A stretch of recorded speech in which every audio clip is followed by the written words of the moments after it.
Selamat pagi Romo Alek dan para sahabat-sahabat Sadana terkasih. Selamat bertemu kembali dalam kelas virtual latihan Sadana yang dibimbing oleh Romo Alek Dirja SJ. Semoga teman-teman semua dalam keadaan sehat dan sukacita. Dan puji syukur kepada Allah karena hari ini kita bisa mendengarkan lagi pengajaran dari Romo Alek. Hari ini Romo Alek akan membawakan tema yang berjudul Malaikat Pelindung. Saya Lucy yang akan menjadi moderator untuk pagi ini. Dan sebentar lagi kita akan mulai acara kita.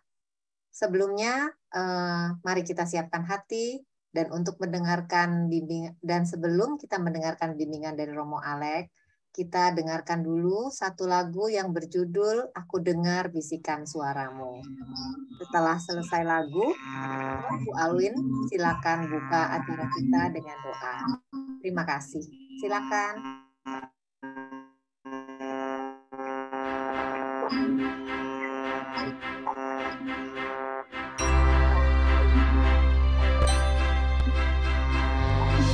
Aku dengar bisikan suaramu menggema lembut di dalam batinku. Sungguh engkau sahabatku, jikalau engkau menaati perintahku.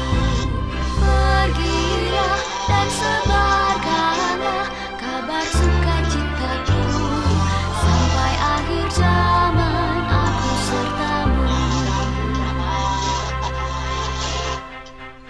Bukanlah engkau yang memilihku, melainkan aku yang memilihmu. Kini aku serahkan tugas supaya engkau menghasilkan buah limpah. Pergilah dan sebarkanlah kabar sukacitaku, sampai akhir zaman aku sertamu.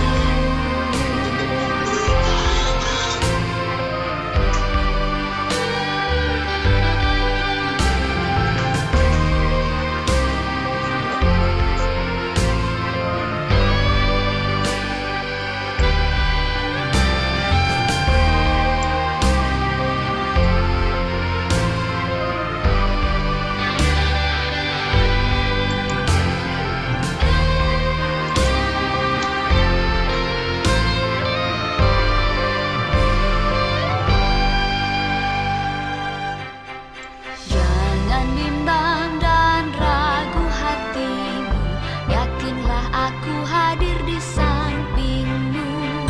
Wartakan ke seluruh dunia, aku datang membawa makna kehidupan. Pergilah dan sebarkanlah kabar sukacitaku, sampai akhir zaman aku sertamu.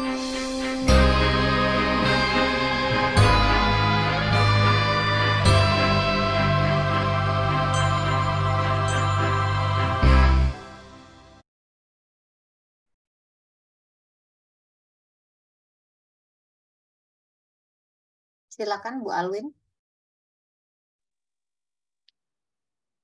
Sahabat-sahabat Yesus, mari kita satu dalam doa. Dalam nama Bapa dan Putra dan Roh Kudus. Amin. Allah Bapa yang Maha Agung, dalam kuasa dan kasih-Mu, Engkau menciptakan makhluk yang berupa roh murni tanpa tubuh untuk memuliakan nama-Mu. Terpujilah Engkau.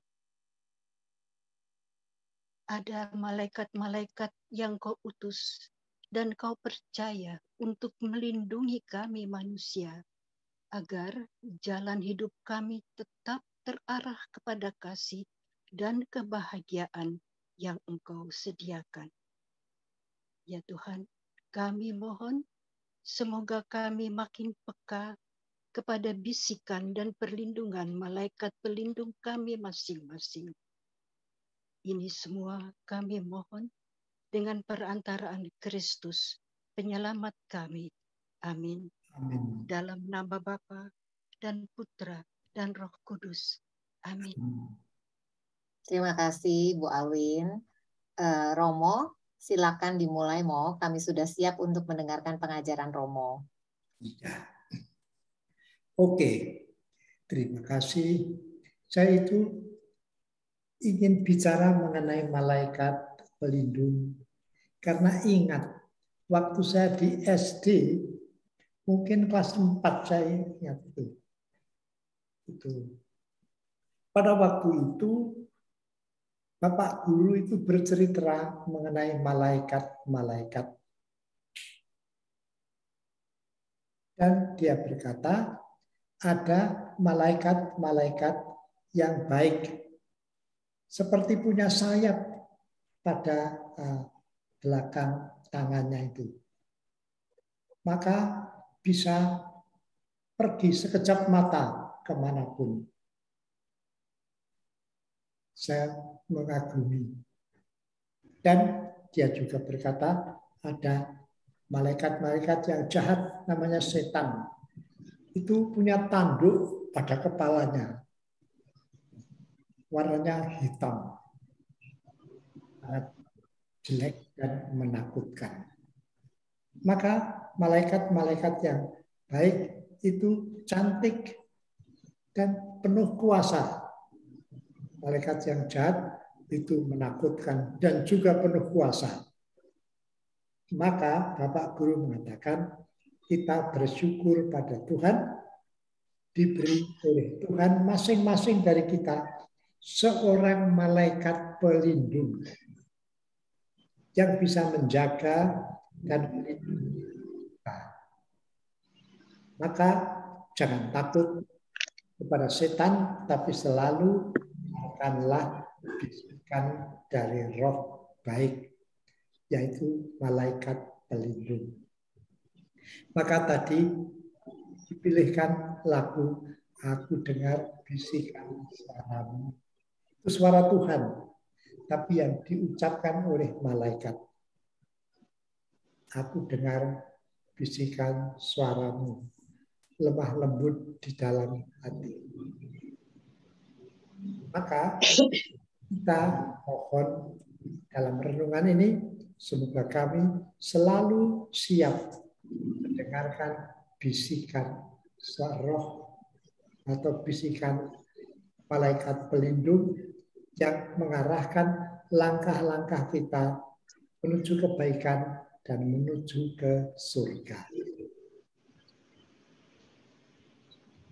Dalam renungan saya akan berbicara sedikit, tidak banyak, dan kebanyakan dari kitab suci, karena mengenai malaikat kita tidak tahu apa-apa kecuali yang diberitahukan oleh kitab suci. Pertama, mengenai malaikat-malaikat dan setan. Kedua, nanti mengenai malaikat pelindung. Dan ketiga, mengenai refleksi dan penyadaran kita. Pertama, mengenai malaikat dan setan. Malaikat-malaikat itu adalah roh yang murni. Setan juga roh yang murni. Artinya tidak punya tubuh. Kecuali kalau Tuhan mengizinkan menampakkan kepada manusia dalam bentuk tubuh. Tetapi aslinya malaikat itu roh yang murni. Tidak seperti kita manusia, roh yang bertubuh. Jiwa yang punya badan, jiwa yang punya tubuh. Malaikat roh yang murni. Dan malaikat-malaikat itu ada beribu-ribu jumlahnya. Bahkan kitab suci mengatakan dalam salah satu ayat yang bisa dibaca oleh Ibu Alwin. Jumlah malaikat itu banyak sekali. Ya. Ada Ibu Alwin menemukan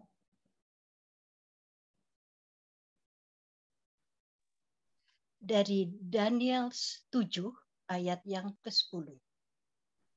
1000 kali beribu-ribu melayani Dia, dan selaksa kali berlaksa-laksa berdiri di hadapannya.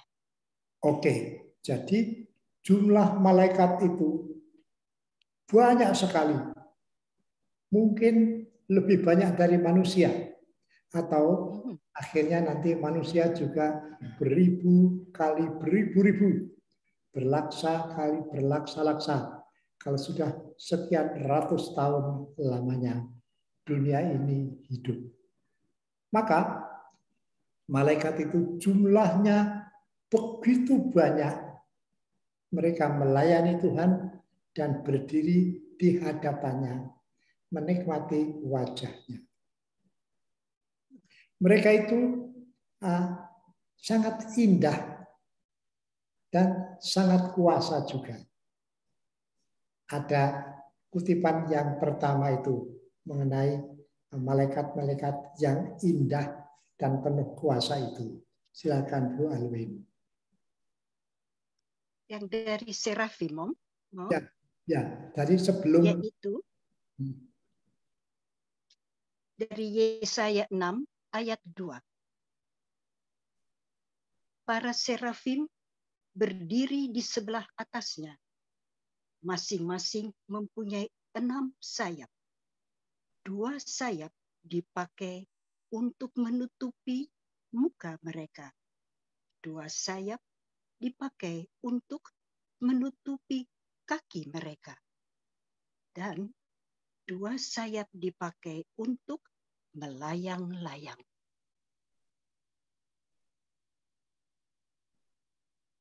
Ya. Lalu ada yang namanya serafim dan kerubim itu. Kerubim yaitu dari Yesaya 3 ayat 24 atau Keluaran 25 ayat 22. Dan di sanalah aku akan bertemu dengan engkau. Dan dari atas tutup perdamaian itu, dari antara kedua kerub yang di atas tabut hukum itu, aku akan berbicara dengan engkau tentang segala sesuatu yang akan kuperintahkan kepadamu untuk disampaikan kepada orang Israel. Oke, jadi ada malaikat-malaikat yang khusus berdiri di hadapan Tuhan. Paduan para malaikat disebut para serafim dan para kerubim. Kita tidak tahu berapa jumlahnya, tapi tidak terlalu banyak. Mereka itu bisa diutus oleh Allah, memuliakan namanya, memuji namanya, membuat surga itu selalu bergembira dan membahagiakan. Kecuali itu, ada juga 3 malaikat agung. Dalam bahasa Inggris, archangels. 3 malaikat agung itu, yang pertama namanya Mikael. Itu panglima para malaikat yang setia kepada Allah. Yang kedua namanya Gabriel. Itu malaikat agung yang kadang-kadang diutus oleh Allah khusus untuk berbicara kepada manusia. Seperti yang dialami oleh Bunda Maria.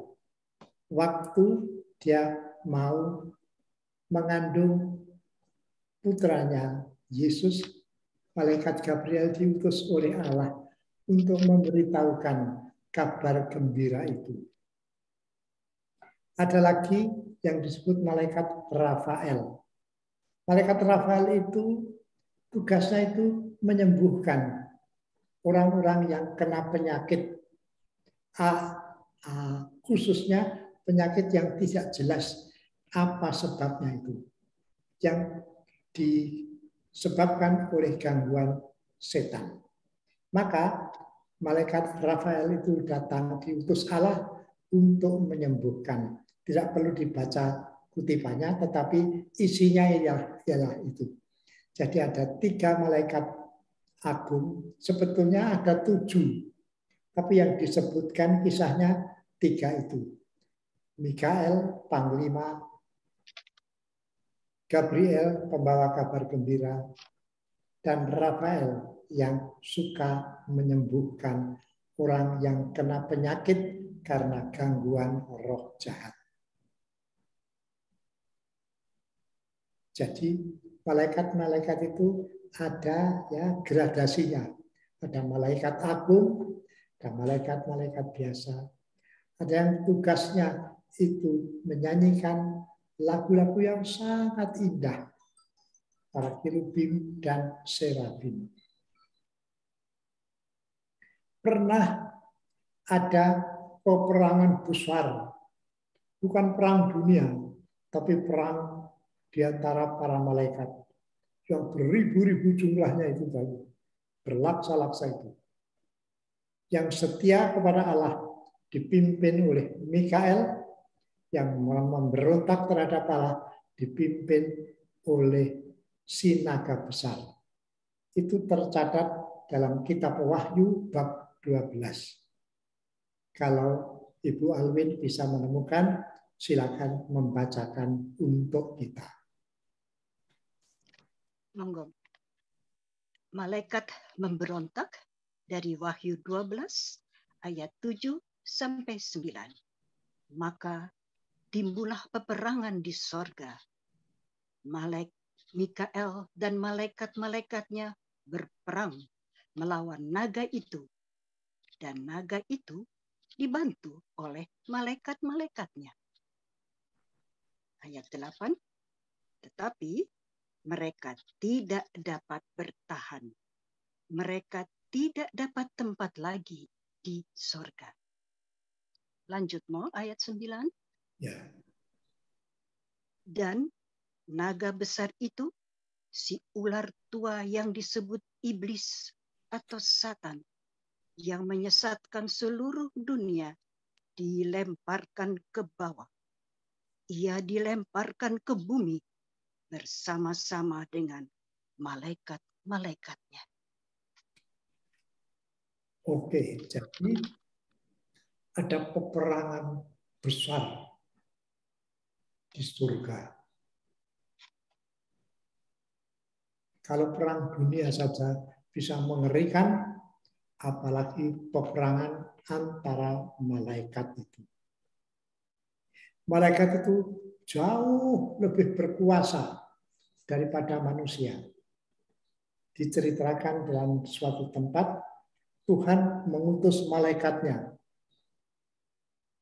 ke perkemahan Asyur, Raja Asyur, yang sedang mau menghancurkan bangsa Israel. Lalu seorang malaikat diutus oleh Allah untuk membunuh para musuh yang jumlahnya 185.000 tentara dari Asyur itu. Satu malaikat pergi dan menghunus pedangnya, lalu membunuh 185.000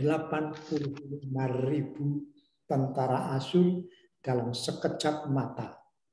Maka kita bisa membayangkan kuasa para malaikat itu terhadap para musuhnya. Dan juga kuasa para malaikat itu membela kita, manusia yang ingin setia kepada Allah. Itulah malaikat-malaikat yang diceritakan dalam kitab suci. Sekali lagi, jumlahnya beribu kali beribu-ribu atau berlaksa kali berlaksa-laksa. Jumlah umat manusia juga sangat banyak.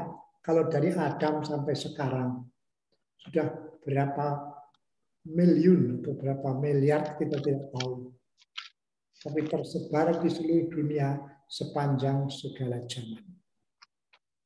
Maka Allah itu maha agung, maha kuasa, dan menciptakan malaikat, roh yang murni tanpa tubuh, dan menciptakan manusia, roh yang punya tubuh, jiwa yang punya badan. Juga menciptakan binatang-binatang yang jumlahnya kita tidak tahu berapa. Tiap daerah punya binatangnya sendiri-sendiri. Afrika punya, Asia punya, Eropa punya, dan jumlah binatang-binatang itu semua ciptaan Allah.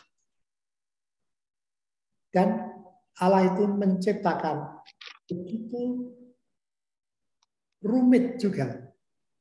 Bagaimana kita bisa hidup hanya dengan menghirup udara saja, tanpa tabung oksigen. Tidak, kita biasa saja duduk.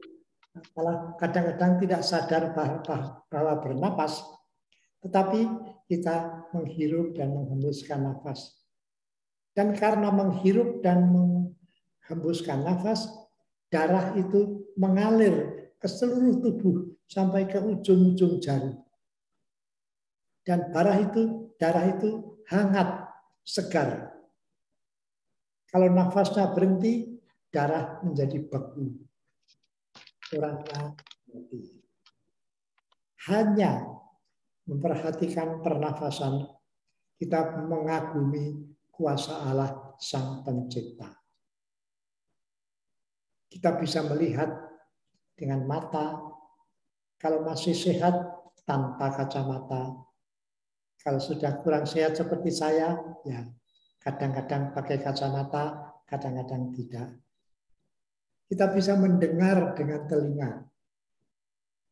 Mendengar suara-suara yang keras, guntur dan geledek di waktu hujan. Deru hujan yang turun, atau gelombang di tengah lautan. Kita juga bisa mendengar burung-burung yang berkicau di waktu pagi. Dan kita bisa mendengar desing dari serangga siang atau serangga malam, serangga sore. Berbeda itu, suaranya lain.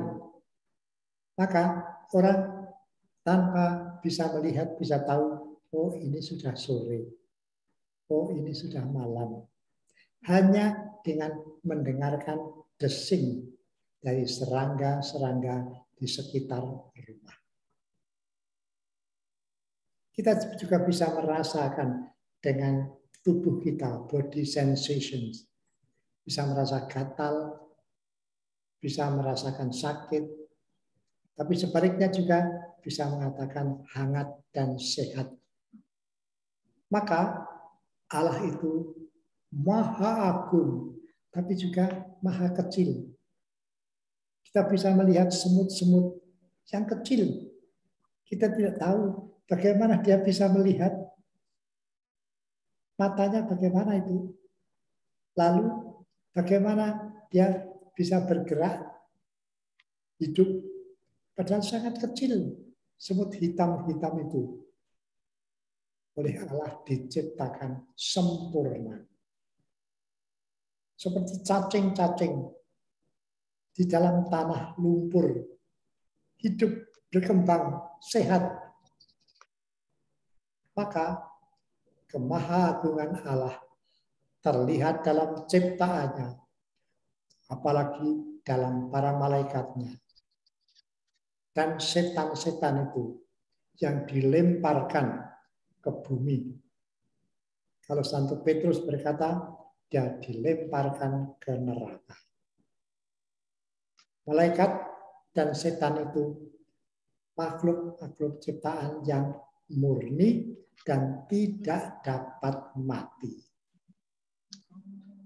Sesuatu yang sangat mengagumkan bagi kita, yang menghibur hati kita, karena ada yang diutus oleh Tuhan khusus melindungi saya, melindungi Anda. Seorang malaikat untuk satu orang. Dan Yesus pernah bersabda, jangan meremehkan anak-anak kecil. Karena malaikat-malaikatnya itu selalu memandang wajah Bapa di surga. Artinya bahagia. Dan kalau disuruh dengan sepatah kata atau sekelumit gerakan, malaikat itu akan datang menghalau bencana dan menjaga kita menuju kepada kedamaian di surga. Maka kita akan membaca mengenai setan-setan tadi. Ada yang tertulis dalam Injil Markus bab 5 ayat berapa tadi? Ayat 2, Mo. Ayat 2 sampai 9. Ya, oke. Silakan Ibu membacakannya. Baru saja Yesus turun dari perahu, datanglah seorang yang kerasukan roh jahat dari pekuburan menemui dia. Orang itu diam di sana dan tidak ada seorang pun lagi yang sanggup mengikatnya, sekalipun dengan rantai. Karena sudah sering ia dibelenggu dan dirantai, tetapi rantainya diputuskannya dan belenggunya dimusnahkannya, sehingga tidak ada seorang pun yang cukup kuat untuk menjinakkannya. Siang malam ia berkeliaran di pekuburan dan di bukit-bukit sambil berteriak-teriak dan memukuli dirinya dengan batu. Ketika ia melihat Yesus dari jauh, berlarilah ia mendapatkannya, lalu menyembahnya. Dan dengan keras ia berteriak, "Apa urusanmu dengan aku, hai Yesus, Anak Allah yang Maha Tinggi? Demi Allah, jangan siksa aku." Karena sebelumnya Yesus mengatakan kepadanya, "Hai engkau roh jahat, keluar dari orang ini." Kemudian ia bertanya kepada orang itu, "Siapa namamu?" Jawabnya, "Namaku Legion, karena kami banyak."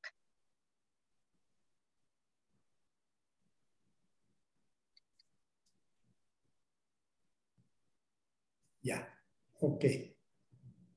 Lalu Yesus mengusir legion itu, setan yang banyak itu, dari orang itu.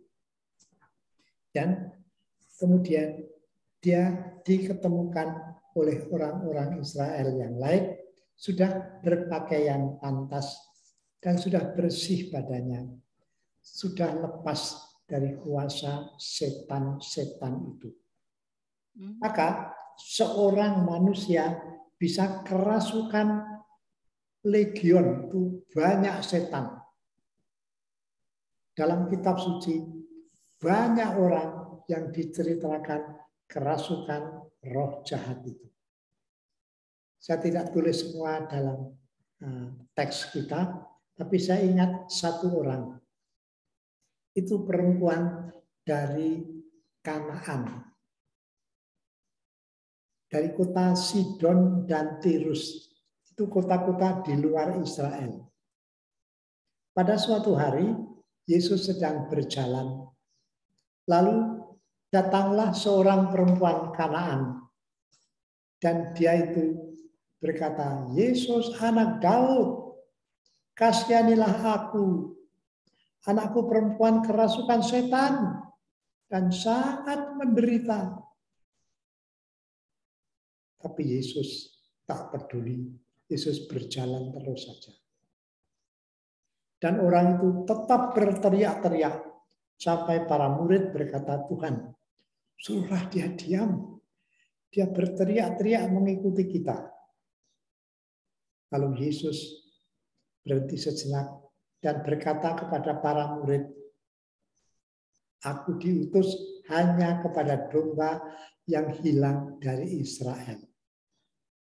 Tapi perempuan itu yang dekat mendengar itu dan berkata, benar Tuhan,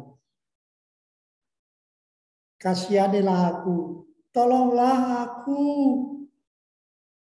Dan Yesus berkata, tidak patut melemparkan roti yang disediakan bagi anak-anak Israel kepada anjing.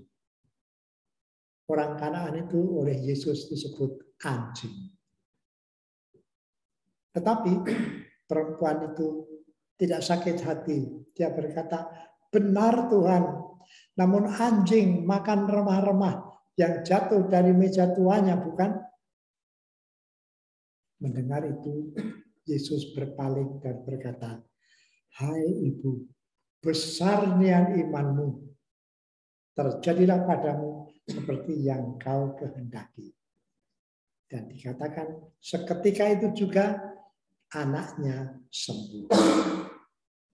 Saya bisa membayangkan perempuan itu tidak berjalan sendirian. Dia menggendong anak kecilnya yang kerasukan setan itu. Dan karenanya dia berkata, hai ibu besarnya imanmu, terjadilah padamu seperti yang kau kehendaki. Maka seketika itu juga anaknya sembuh. Maka Yesus itu menguasai setan-setan juga. Dan kita percaya kalau kita kadang-kadang mengalami banyak godaan, banyak gangguan, kita bisa berkata, Yesus, kasihanilah aku. Yesus, tolonglah aku. Dan Yesus akan berkasihan dan menolong aku juga. Oleh karena itu, kita sampai pada renungan mengenai malaikat-malaikat pelindung. Saya tidak mau menerangkan dengan kata-kata saya sendiri, tapi dari kata-kata kitab suci juga. Dalam Injil, Yesus pernah bersabda, aku berkata kepadamu sesungguhnya, jangan meremehkan anak-anak ini, anak-anak kecil ini. Sebab malaikat-malaikatnya selalu berada di hadapan Bapa memandang wajahnya. Maka anak-anak itu sangat dilindungi oleh malaikat Tuhan. Seperti kita orang-orang yang sudah dewasa juga. Kita juga percaya dibanding dengan malaikat, kita itu tak berdaya apa-apa. Satu malaikat bisa membunuh 185.000 orang hanya sekejap mata saja. Maka kita mohon pada malaikat. Waktu saya masih kecil, setiap pagi, doa pagi, diajar berdoa demikian. Dalam bahasa Jawa, malaikat pamomong kula ingkang saking kasainan dalam Gusti pinitados njagi kula aturi madangi njagi tuwin nuntun dateng kula. Malaikat pelindung yang oleh kasih Allah diutus menjaga aku, lindungilah dan jagailah aku. Sampai sekarang, kalau saya berdoa pagi, ada macam-macam variasi, tapi satu itu saya tak pernah lupa. Karena saya percaya, saya tetap membutuhkan perlindungan dan bimbingan dari malaikat Tuhan itu. Malaikat Tuhan itu selalu saja kita butuhkan karena kuasa Allah ada di dalam diri mereka. Saya lihat sebentar teks karena saya tidak bisa membaca sendiri.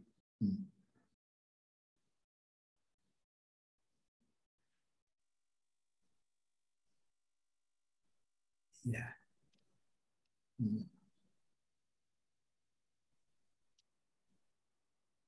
Mau dibacakan, tentang malaikat pelindung?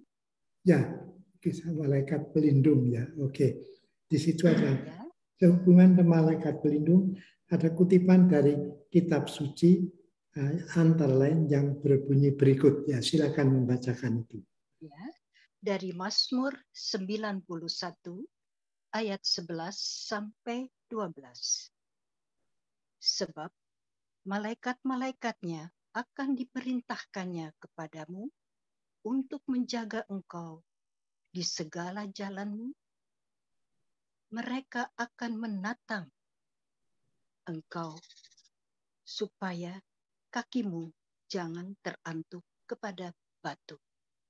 Baik, jadi Tuhan bersabda, malaikat-malaikat akan menatang engkau, mengangkat engkau, supaya kakimu jangan terantuk pada batu. Itu kata Mazmur yang artinya supaya kamu jangan kena mara bahaya dalam hidup. Kita percaya Allah memperhatikan kita masing-masing dan melindungi kita dengan perantaraan malaikatnya yang disuruhnya menjadi pelindung bagi kita masing-masing. Maka kalau saya ketemu orang nampaknya agak bingung karena sakit atau kekurangan, saya dalam hati berkata, malaikat pelindung, bantulah dia untuk bisa mengatasi kesulitannya. Dan seringkali terjadi beberapa waktu kemudian dia ketemu lagi dan sudah berubah wajahnya. Tidak lagi murung, tidak lagi sedih, tapi sudah biasa. Bahkan nampak cukup gembira dalam keadaan yang tidak berubah, tapi hatinya berubah.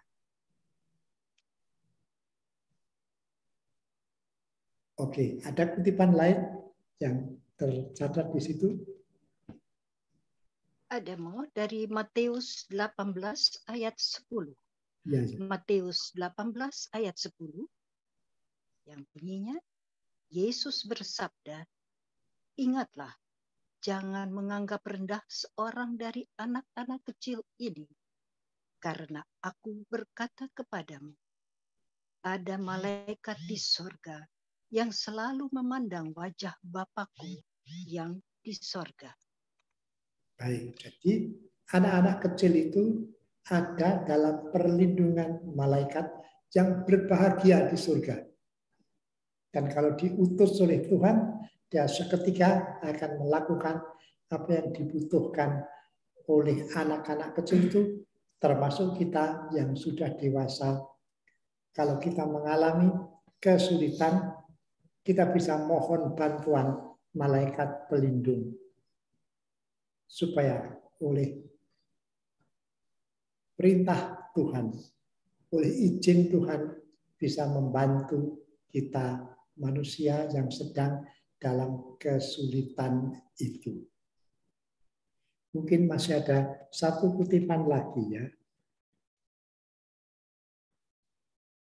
Saya lihat dulu. Oh, tidak ada ya, sudah.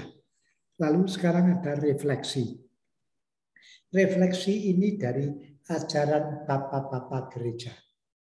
Ada seorang bernama Santo Hieronymus yang hidup pada tahun berapa itu Hieronymus hidup pada tahun 342 sampai 419. Apa kata Hieronymus? Katanya betapa agungnya jiwa manusia, bahwa sejak kelahirannya menerima seorang malaikat untuk mendampinginya. Baik, jadi jiwa kita itu bagi Allah sedemikian agung. Jiwa kita juga tidak bisa mati. Maka diciptakan oleh Allah. Semoga bisa bahagia selama-lamanya. Bersama para malaikat yang setia. Bersama manusia yang juga setia kepada Allah. Dan Allah bahkan mengutus putranya sendiri. Putra Allah yang tunggal. Yesus Kristus menjadi manusia. Untuk mengajarkan keselamatan, mengajarkan keselamatan bagi kita lewat Injilnya. Oleh karenanya, Santo Hieronymus berkata, jiwa kita itu di mata Allah begitu berharga, begitu agung. Sampai dia mengutus malaikat-malaikatnya. Akhirnya bahkan mengutus putranya sendiri. Saya kadang-kadang berpikir, kalau malaikat yang memberontak Allah itu berperang, lalu semua yang memberontak dilemparkan ke api neraka selama-lamanya. Tapi kalau kita manusia, Allah itu mengasihi kita. Sampai kalau kita berdosa, kita bisa bertobat dan bisa kembali mencapai kebahagiaan kekal di surga. Bahkan putranya diutus untuk memberikan Injil yang lewat gereja sampai kepada kita dalam bentuk sakramen-sakramen. Kalau kita lahir dengan banyak dosa dari nenek moyang, kita dibaptis. Lalu semua dosa asal dan semua dosa manusia sebelumnya hapus dari hidup kita. Dan kalau dalam perjalanan hidup kita berdosa, kita bisa mohon pengampunan Allah. Tidak langsung dilemparkan ke api neraka, tapi ditebusnya, bahkan dengan darah putranya sendiri. Dalam konsekrasi dalam Ekaristi, Yesus bersabda dengan menunjukkan roti kepada para murid dan berkata, terimalah dan makanlah kamu semua. Inilah tubuhku yang diserahkan untukmu. Tubuh Yesus diserahkan, dikorbankan untuk keselamatan kita. Kemudian dia mengangkat piala berisi anggur. Sabdanya, terimalah kamu semua. Inilah piala darahku. Darah perjanjian lama dan kekal yang ditumpahkan bagimu untuk pengampunan dosa. Maka saya rasa Allah begitu mencintai kita manusia. Kayaknya lebih daripada malaikat-malaikat. Tapi ya itu kesan sepintas. Tuhan pasti punya caranya sendiri mengungkapkan cintanya kepada malaikat-malaikat dan memberikan hukumannya yang kekal kepada setan-setan itu. Oleh karenanya, dalam doa kita bisa bersyukur pada Tuhan. Tuhan, terima kasih. Engkau memberikan kepada kami malaikat-malaikat agung yang melindungi kami terhadap Beelzebul dan setan-setan dan malaikat-malaikat pelindung untuk membisikkan kebaikan-kebaikan yang bisa kami lakukan dalam hidup kami sehari-hari. Kalau demikian, bila kami selalu bisa peka mendengarkan bisikan roh, bisa peka mendengarkan bisikan malaikat pelindung, kami pasti akan selamat. Ini kami mohon kepadamu ya Bapa, dengan perantaraan Kristus Tuhan kami. Amin. Amin. Ya, saya kira itu yang dapat saya sampaikan dalam renungan mengenai malaikat pelindung dan mengenai malaikat dan setan-setan itu. Oke. Baik Romo, terima kasih untuk pengajaran yang barusan. Masih ada beberapa kebingungan dari teman-teman yang mau bertanya, tapi nanti saya sampaikan pada waktu tanya jawab ya Mo. Sekarang kita akan sampaikan beberapa pengumuman dulu untuk teman-teman. Pengumuman pertama, kelas berikut sadana kita akan diadakan pada tanggal 15 Oktober 2022. Bagi yang membutuhkan informasi, Anda bisa hubungin Yanti atau Nelly di nomor handphone berikut ini.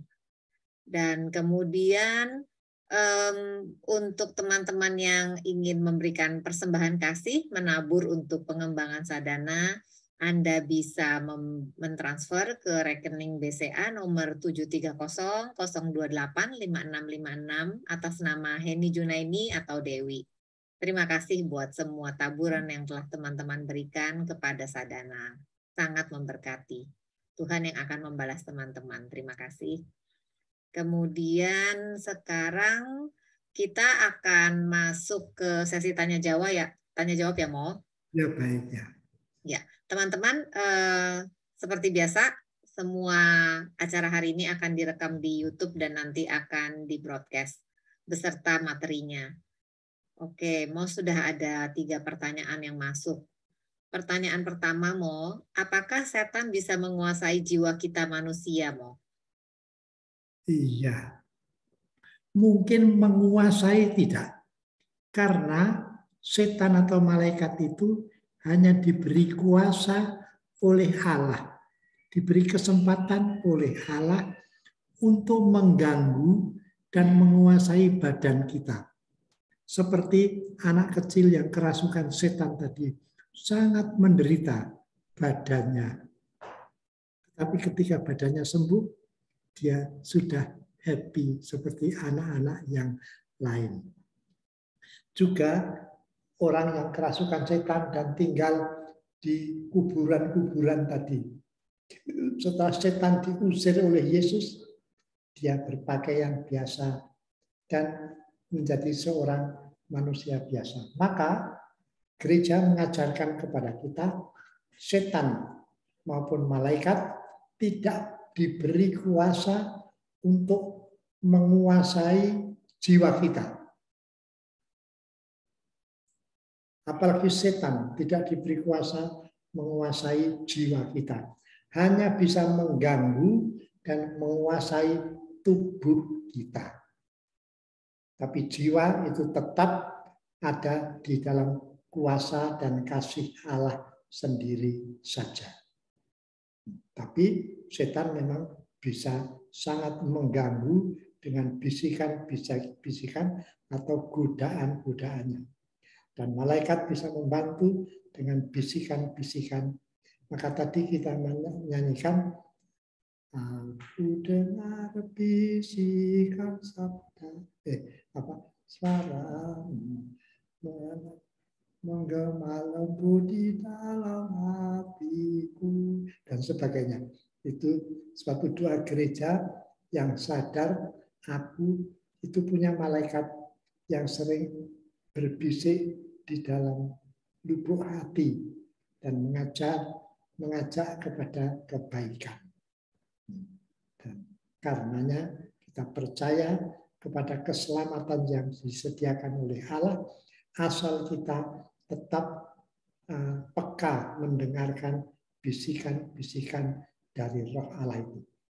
Roh jahat maupun malaikat tidak menguasai jiwa kita. Itu terlalu agung. Itu anugerah Allah sendiri yang hanya bisa diselamatkan oleh kuasa Allah dan kolaborasi kita sendiri. Tidak bisa setan menarik orang ke dalam neraka. Maka Yudas itu dikatakan dalam Injil, setelah perjamuan selesai, iblis berbisik kepada hatinya, lalu dia meninggalkan perjamuan dan menyerahkan Yesus kepada musuh-musuhnya. Tapi tidak dikuasai. Kemudian sebetulnya Yudas itu kan menyesal. Tapi sayang sesalannya itu berupa gantung diri. Bunuh diri. Andai kata dia datang kepada Yesus yang disalib, Tuhan, aku yang bersalah, kasihanilah aku. Saya kira Yesus tetap berkata, kamu tetap adalah rasul.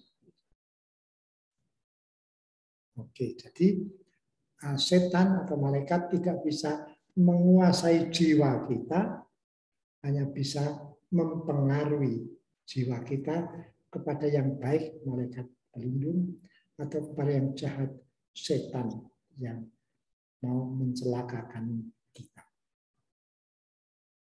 Oke, kita kira-kira begitu jawabannya. Baik, Romo. Terima kasih. Jelas, Mo. Berikutnya, Mo. Apakah malaikat pelindung bisa menjaga kita dari bencana alam juga, Mo? Iya. Itu tadi dalam Mazmur 91, malaikat-malaikat akan menatang. Nah, artinya membawa kita ke dalam tangannya, sehingga kakiku tidak terantuk pada batu. Maka saya kira malaikat memang bisa dengan izin Allah untuk menjauhkan malapetaka. Entah itu namanya banjir besar atau COVID yang kita alami sekarang. Kita bisa percaya kalau kita mohon, Tuhan akan mengutus malaikatnya untuk melindungi kita. Tetapi ada orang yang dibiarkan meninggal dunia karena sudah waktunya mau dijemput oleh Yesus Tuhan itu. Jadi malaikat-malaikat punya kuasa untuk melindungi tubuh kita dari bencana dengan izin dari Allah. Seperti tadi tentara-tentara Asyur yang jumlahnya 185.000. Asyur itu negara yang besar, seringkali mengalahkan pasukan Israel. Tapi suatu ketika mereka datang dengan 185.000 orang, lengkap dengan persenjataannya. Dan dalam perkemahan, tiba-tiba semua mati oleh satu orang yang diutus Allah untuk melindungi bangsa Israel. Maka kadang-kadang kita bisa percaya kita juga terlepas dari bencana macam-macam ini dengan kuasa Roh Kudus. Maka kita juga bisa mohon, Tuhan bantulah aku lepas dari bencana yang sekarang sedang mengganggu dunia itu. Sudah makin berkurang, tapi masih ada saja. Maka kita mohon pada Tuhan, lindungilah kami dari yang jahat. Oke, saya kira itu yang bisa saya katakan. Baik, Mo. Pertanyaan berikutnya, Mo. Apakah tiap orang punya satu malaikat pelindung yang sama seumur hidup? Kalau iya, jadi apakah setiap jiwa yang dilahirkan, Tuhan juga akan menciptakan satu malaikat pelindung buat orang tersebut? Ya, mungkin demikian yang saya tangkap dari kitab suci. Tuhan sudah menciptakan berlaksa-laksa, kali berlaksa-laksa. Jumlahnya sangat banyak. Maka dari antara mereka yang sudah ada itu, satu dipilih oleh Allah. Kamu lindungilah si kecil yang baru lahir ini. Sampai sekarang, sampai mati. Yang lain tunggu dan kamu lindungilah nanti adiknya yang akan lahir 2 tahun lagi. Lindungilah dia dan bawalah dia kepada keselamatan yang kekal. Maka saya kira malaikat tidak diciptakan baru lagi. Sekali diciptakan sudah berlaksa-laksa, berpuluh ribu. Tetapi kita manusia diciptakan lebih perlahan satu persatu. Dari Bapak punya anak, dari anak punya cucu. Tapi akhirnya juga berlaksa-laksa, saya percaya. Tapi mungkin jumlah malaikat jauh lebih besar daripada yang ada manusia sampai sekarang. Kecuali mungkin pada hari kiamat, tahu-tahu jumlah manusia juga berlaksa-laksa. Kita merupakan salah satu yang dilindungi oleh seorang malaikat. Maka malaikat tidak punya anak, tidak punya cucu, maka saya kira sudah diciptakan satu kali sekian laksa, sekian miliun jumlahnya. Tetapi lah, ada yang dipilih oleh Tuhan, kamu lindungilah si kecil yang ada di Cililitan itu. Yang lain si kecil yang ada di Amsterdam itu, yang lain lagi si kecil yang ada di Ukraina itu. Nah, lalu masing-masing dilindungi oleh seorang malaikat pelindung. Maka menurut kitab suci, malaikat tidak dilahirkan satu persatu, tapi diciptakan sekaligus sekian laksa kali berlaksa-laksa itu. Oke, itu dari kitab suci, bukan dari akal sehat kita. Baik, Romo, terima kasih. Mau berikutnya, jadi malaikat pelindung untuk tiap orang berbeda-beda ya, Mo? Berbeda. Dan apakah kita harus berdoa kepada malaikat pelindung itu, ataukah kita harus mendoakan malaikat pelindung itu kepada Tuhan? Karena kalau kepada malaikat Gabriel, malaikat Mikael, kita kan suka berdoa memohon kepada mereka. Bagaimana, Mo? Saya kira malaikat pelindung sama. Mereka sudah bahagia di surga. Yang celaka menjadi setan sudah di neraka. Maka kita tidak perlu mendoakan keselamatan malaikat pelindung kita. Kita lebih berdoa kepada Tuhan dan kepada malaikat pelindung untuk menjaga dan melindungi kita terhadap segala dosa dan kejahatan. Malaikat tidak perlu kita doakan. Malaikat cukup kita syukuri dan kita terima bisikan-bisikannya yang akan mengantar kita ke dalam surga itu. Ya, saya kira begitu jawaban saya. Baik, Mo. Kemudian muncul pertanyaan lagi. Bagaimana kalau saya tidak pernah berdoa kepada malaikat pelindung saya dan saya cenderung tidak memperdulikan malaikat pelindung saya? Apakah malaikat pelindung saya berhenti melindungi saya, Mo? Ya, jadi banyak orang itu tidak tahu bahwa punya malaikat pelindung. Tidak tahu, maka bagaimana bisa bersyukur, bagaimana bisa memohon perlindungannya. Karena tidak tahu ya, cuek-cuek saja. Tetapi malaikat itu diutus oleh Allah untuk melindungi kita masing-masing. Maka malaikat itu tidak akan cuek. Karena sabda Tuhan, perintah Tuhan itu bagi mereka adalah satu-satunya yang berharga dalam kebahagiaan mereka. Maka kalau kita belum kenal malaikat pelindung, kita diperkenalkan. Itu sebabnya dalam pelajaran agama, seringkali saya juga mengatakan kepada Bapak katekis, jangan lupa berbicara mengenai malaikat pelindung. Dan kalau saya dapat kesempatan seperti ini, saya juga memakai kesempatan. Kan kali ini pembicaraan sadana selalu mengenai tradisi gereja yang perlu klarifikasi, perlu penjelasan untuk menghilangkan kebodohan dan keraguan. Maka saya percaya dengan ini saya membantu beberapa saudara yang tidak pernah berdoa kepada malaikat pelindung. Mulai sekarang, tiap pagi atau malam, berdoalah, mohon perlindungannya. Juga sebelum tidur, lindungilah aku, malaikat, dari segala bencana dan malapetaka. Supaya nanti kalau ada angin besar yang merobohkan rumah, saya bisa diselamatkan. Karena entah bagaimana dilindungi oleh kuasa malaikatnya kalau dikehendaki oleh Tuhan. Kalau Tuhan memang menghendaki kita mati karena malapetaka itu, kita serahkan pada Tuhan.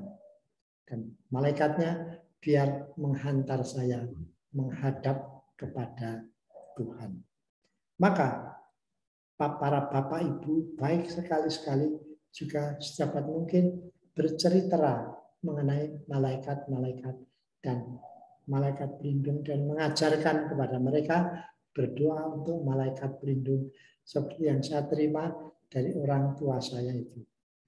Malaikat pelindung yang oleh kasih Allah disuruh melindungi aku. Jagailah dan tuntunlah aku menuju keselamatan. Amin. Oke. Baik. Iya, Bang. Terima kasih banyak, Mos. Romo Romo mengangkat topik ini pasti sangat berguna karena memang betul yang Romo bilang. Banyak orang yang tidak mengerti, termasuk saya. Pertanyaan berikut ya, Mo. Satu teman menanyakan, kalau saat ini dia sedang sakit, bagaimana cara dia berdoa dan berbicara kepada malaikat Rafael dan meminta pertolongan kepada malaikat Rafael, Mo? Ya, itu bisa langsung kepada malaikat Rafael, tapi bisa mohon kepada Tuhan. Tuhan, aku menderita sakit yang tidak ada obatnya. Dokter-dokter sudah lepas tangan. Maka kalau Tuhan menghendaki, utuslah malaikat Rafael untuk menyembuhkan saya dengan caranya yang luar biasa itu. Malaikat Rafael, bantulah aku di dalam mengalami penyakit ini supaya bisa disembuhkan kalau itu sesuai dengan kehendak Bapa di surga. Kalau saya dikehendaki mati karena penyakit ini, terpujilah nama Tuhan. Maka kita pula bisa mohon pada malaikat Rafael, sang penyembuh, secara khusus. Ya. Saya 2 kali membantu seorang umat yang masih muda, kira-kira 50 tahun, dan sakit parah. Entah apa penyakitnya saya lupa, tetapi lalu saya ajak berdoa kepada malaikat Rafael. Dan kemudian orang itu dibawa ke dokter, dan dokter mengatakan, oh ini hanya harus dioperasi yang mengganggu pencernaannya. Dan di luar dugaan, setelah seminggu dioperasi, dia sudah sehat kembali. Maka itu pasti dengan pertolongan dokter, tapi saya juga percaya dengan pertolongan malaikat Rafael yang secara khusus kita mohon bantuannya. Maka bagi penyakit-penyakit yang rasanya tidak ada kemungkinan sembuh, kita bisa berdoa khusus kepada malaikat Rafael, tetapi juga kepada malaikat pelindung. Dan keduanya bisa kita harapkan menyampaikan kehendak Allah dengan caranya masing-masing. Ya. Sekarang di Polri itu ada pasien yang sakit seperti itu. pernah sakit operasi, tapi kemudian bekas operasi itu malah tumbuh sehingga ususnya itu tertutup oleh daging yang tumbuh itu. Perutnya jadi keras dan dia sudah tidak ada harapan. Tadi pagi saya juga berdoa diam-diam kepada malaikat Rafael untuk penyembuhan si sakit itu yang umurnya baru sekitar 50 tahunan. Kalau orangnya tidak kenal malaikat Rafael, kita yang kenal boleh memohonkan bantuan malaikat Rafael, sang penyembuh dengan kuasa dari Allah itu.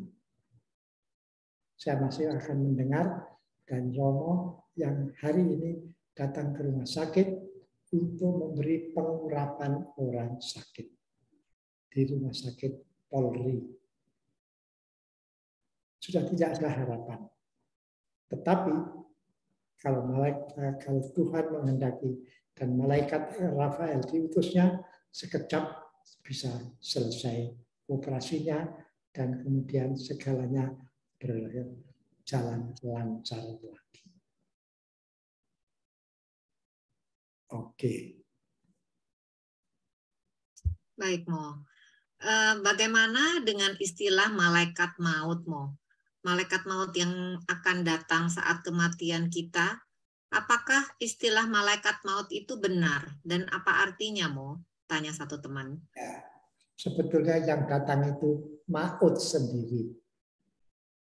Maut artinya Allah menghendaki manusia ini sudah selesai dengan kehidupan badannya. Dan dia diizinkan untuk melepaskan nafasnya. Tetapi ada agama lain termasuk budaya Jawa yang percaya pada kuasa dari bukan roh jahat, tapi kuasa kegelapan yang sama dengan roh jahat.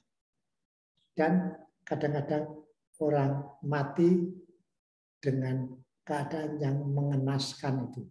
Tetapi sekali lagi, mati dan hidup itu ada dalam tangan Allah. Setan bisa mengganggu. Setan bisa menyebabkan mati, tetapi hanya kalau Allah mengizinkan dan memberinya kesempatan. Jadi hidup dan mati kita, badan kita, itu ada dalam tangan Tuhan. Tapi seperti orang yang kerasukan setan tadi, dia memukuli badannya dengan batu-batuan. Ketika Yesus berkata kepada setan, pergilah kamu, keluarlah. Dan setan keluar dari orang itu, dan badannya yang dipukuli dengan batu sudah sembuh seketika itu juga. Maka malaikat maut itu suatu istilah saja mengenai kematian. Ya, istilahnya ada macam-macam ya tentang malaikat itu. Tapi kita sendiri percaya malaikat itu ciptaan Allah yang baik untuk memuji Allah dan melindungi kita, yang jahat untuk mengganggu kita dan menarik manusia ke dalam neraka. Karena mereka akan celaka selama-lamanya, maka sedapat mungkin mencoba menarik sebanyak orang untuk celaka bersama mereka di neraka, dan akan diganggu mati-matian oleh mereka. Maka kita pantas mohon pada Tuhan perlindungan dari malaikat-malaikatnya, termasuk malaikat pelindung terhadap kuasa dan bisikan setan itu. Tetapi kita yang percaya kepada kuasa dan kasih Allah yang memberikan malaikat pelindung, kita juga bisa percaya dia akan menjauhkan kematian kekal yang membawa kita ke dalam neraka kalau saja kita percaya pada bisikannya. Kalau kita berdosa, kita mohon pengampunan. Saya pernah ketemu seorang yang usianya mungkin sekitar 85 tahun di Batu Retno. Ketika saya berkunjung kepada umat, kebetulan sampai ke rumahnya dan berkata, dulu waktu saya muda dibaptis oleh Romo Van Dries. Itu tidak jauh dari zaman Romo Van Lith. Aku jadi Katolik dan menjadi jago silat penjaga gereja Kota Baru. Tetapi waktu saya di Batu Retno, dia sudah tua sekali dan sudah sakit-sakit hampir mati. Ketika saya bertanya, katanya Eyang itu atau Simbah itu pernah dibaptis oleh Romo Van Dries. Ya. Kalau begitu, baptis tidak pernah hilang. Aku sudah sekian puluh tahun tidak pernah pergi ke gereja, tidak pernah berdoa. Doa Islam juga tidak. Lalu saya berkata, kalau Bapak mau, Bapak bisa menerima pengampunan semua dosa lewat sakramen tobat. Oh, lalu dia pakai bahasa Belanda, bichten ya. Bichten itu menerima pengakuan. Memberi pengakuan. Lalu saya, Bapak membuat bichten. Ingatlah dosa-dosa yang Bapak ingat. Lalu saya mengaku kepada siapa? Kepada saya, pastor paroki. Tapi nanti jangan diceritakan, tidak itu rahasia pengakuan. Lalu dia mengaku dosa. Mungkin sampai sekitar seberapa jam, dosanya sudah lupa-lupa. Istrinya yang dulu Islam sudah meninggal. Akhirnya pada hari terakhir dia itu cara Jawa dibaringkan di lantai dengan kasur dan dikelilingi oleh orang-orang Islam, tetangga-tetangga dan saudara-saudara. Dia bilang kepada anaknya, panggil Romo itu. Saya dipanggil, saya datang dengan jubah karena baru pulang dari stasiun. Dan orang-orang Islam itu pada melihat saya dengan heran, tetapi tidak menolak. Saya duduk di samping kepalanya dan berkata, rasanya saya sudah mau mati. Oh ya, oke Pak. Kita serahkan jiwa kita kepada Tuhan. Bapak sudah mengaku dosa. Semua dosa sudah diampuni oleh Tuhan. Jadi saya bisa masuk surga sebagai orang Katolik? Bisa. Tapi saya dikenal sebagai orang Islam. Tidak jadi apa. Tuhan mengenal yang sejatinya. Saya pergi dan sebelum pagi dia meninggal dunia. Waktu dimakamkan, anaknya itu tahu bahwa dia sudah bertobat jadi Katolik. Maka dia bertanya, dikuburkan cara Katolik atau cara Islam? Cara Islam saja. Tetapi nanti di atas makamnya, kalau bisa jangan dipasang batu nisan cara Islam, tapi dipasang salib dari batu. Saya bikinkan salibnya dari batu dengan besi beton. Itu terjadi pada waktu saya kira-kira 6 tahun jadi pastor di Batu Retno, Wonogiri. Kemudian hari, salah satu cucu itu menjadi Katolik. Pindah ke Jakarta. Saya pernah diundang berkunjung dan dia sudah menikah dengan orang Katolik. Maka saya percaya cara Tuhan untuk menarik orang itu dengan macam-macam cara. Kalau kita saja selalu percaya pada kerahiman Allah, pada bisikan Tuhan lewat malaikat-malaikat pelindung, kita akan selamat. Itu keyakinan iman.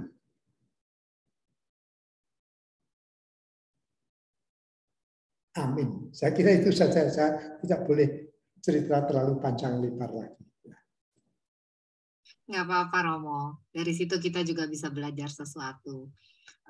Mo, kemudian pertanyaan berikut, apakah kita bisa berkomunikasi dengan malaikat pelindung kita, Mo? Dan bagaimana cara yang baik untuk berkomunikasi dengan malaikat pelindung kita? Ya. Kita bisa berbicara dengan malaikat meskipun kita tidak tahu jawabannya. Karena mereka itu roh murni tanpa badan.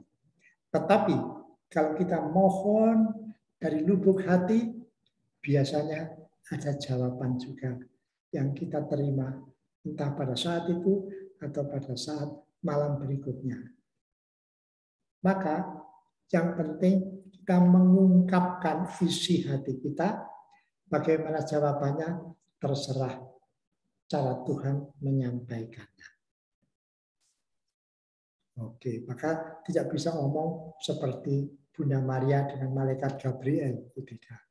Itu istimewa. Kadang-kadang ada yang diberi anugerah seperti itu, tapi kita orang biasa, ya seperti biasanya saja. Oke, saya kira pertanyaan cukup itu saja dulu, ya. Baik, berarti kita sudahi hari ini ya, Mo ya. Ada pertanyaan satu lagi, boleh Mo terakhir Mo? Boleh ya.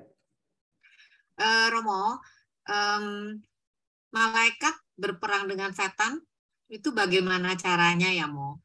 Dan kalau malaikat berperang dengan setan, pasti malaikat menang ya Mo, karena setan karena malaikat kan didukung oleh Allah. Ya. Tapi kemudian dilemanya Mo, ketika setan berhadapan dengan manusia, manusia kalah sehingga manusia jatuh ke dalam dosa kadang-kadang. Gimana Mo komentarnya?